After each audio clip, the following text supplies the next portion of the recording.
यसो गर्छ अनि रुइराखेको अनि त्यसो गरेर ठ्याक्क बात लाग्छ फसाइदिएछ क्या अनि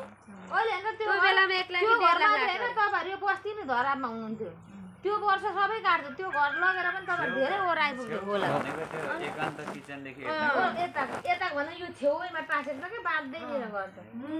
अनि ठ्याक्क पैसा पर्यो कस्तो भयो भने तपाईहरुको त्यो बाँध थोरै मात्रै लाग्थ्यो त्यति पैसाले 5 लाखले कति नै हुन्थ्यो र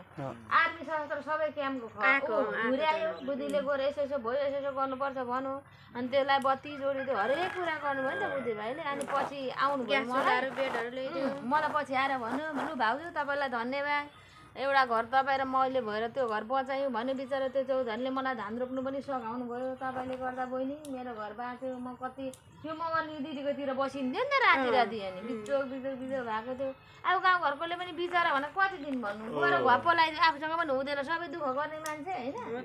अनि त्यहाँनिर त्यसो गर्नुभयो अनि त्यो नानीलाई पढ्ने ओर्ने वातावरण पनि मिलाउनु भयो तर त्यो केटी खासै काम लाग्ने खालको काम लाग्ने छैन त अनि अस्ति आएर ग्यास सिलिन्डरहरू त्यो को भुटारको त्यो उहाँहरूले फेरि त्यो भाइहरू पनि एमालेकोहरू चिन्छु म उनीहरूले फेरि किन्दैछ त्यो माथि त्यो हाडको त्यो उसले लागि त्यो उहरू चाहिँ प्लेन सिटहरू ल्याइदिएछ होइन अब बुद्धि भाइकै हो नि त सबै कुरा त्यो हात त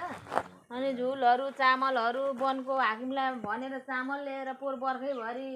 लाई पुग्ने चामल झार्दै कति गर्छ के बुद्धि भाइले किनभने गर्नुहुन्छ अब होइन ऊ त अब पहिला कति 1000 कि 2000 उसको फेसबुकमा फलो थियो अनि लाइभ खाली गाडीतिरको लाइभ गर्छ 4 बजे नै उठेर गएर लाइभ भाइ आउँछ होला एकछिन पखल अनि त्यहाँदेखिको कहिलेकाहीँ बेलुका अब खानुहुन्छ नि त बेलुका त अलिअलि आउनुहुन्छ ए नाना निघारहरू छैन भन्छु आउनु है आउनु खानु भन्छु अस्ति त मकैको भात र सिस्नु पकाउँदै आएछ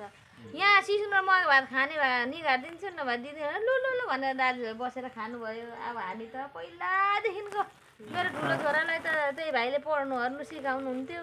अनि पत्रिकाहरू बाँड्दै आउने अनि हाम्रो पुस्तक पसल थियो डट कपीहरू मेरो बुढोले भाइलाई त्यत्तिकै दिनुहुन्थ्यो धेरैजनामा तपाईँहरू पनि त धेरैजनाबाटको छोराछोरी सबै दुःख गर्ने मान्छे बुद्धि भाइ पहिला गएको चप्पल बिना हिँडेर त्यो एउटा थुप्रै भेले साइकलमा पत्रिका बाँड्थ्यो पूर्ण पुष्टि हामीलाई थाहा छ सबै एक एक थाहा छ त्यो त्यसो गरेको अनि पहिलादेखिकै छ नि त अनि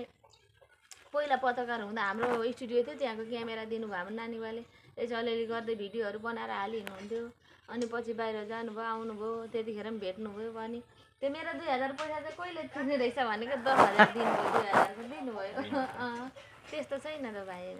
10,000 दिनुभयो अनि ढाँडेर लानु भएको थियो ए भाउजू ए नाना आउनु ढोक्नु पऱ्यो ढोक्ने के ढोक्नु पऱ्यो खै साडी ल्याइदिएको छौ न होला भने होइन त्यो 2000 दिन तिर्नु पर्ने तपाईँको मैले ढाँटेर म काठमाडौँ जाने पैसै नभएर म विपत्ता भएको थियो तपाईँले गर्दा म विदेश गएको भनेर दिनु भन साट्नु भनेर मागे पैसा होइन 2000 को चान्चुने बोलाइदिन्छ भन म कोदोहरू पनि बेच्थेँ क्या ठेकेर 150 स्विट त्यत्रो भेले साइकल चढेर नाना काठमाडौँ जाने भाडा थिएन सापट लग्दा दिनुहुन्न र गाडी रुकिरहन्छ त्यसो गर्नुभयो भरे आएपछि दिन्छु म अहिले भाउजू पनि निकै बुझकी भनौँ न एउटा बेबारी त्यस्तै अब दिनु मम्मी छ भने घरमा काम गरेर पुरा यो समस्या नगर हुन्छ छ भने दिनु न भाउजू पनि सपोर्ट चाहिँ गरेको पहिला त श्रीमतीकै हुन्छ नि यस्तो काममा अब त्यत्रो हैन हप्ता दिन तपाईसँग छ भने दिनु न अरूकै घरमा अरूकै ठाउँमा गएर बसिरहनु हुन्छ र पनि अब चलिरहेको छ मम्मी गरिम बात ठोको छ त अनि मस्ती बाबा आमा जस्तै फेसबुकमा हालिरहनु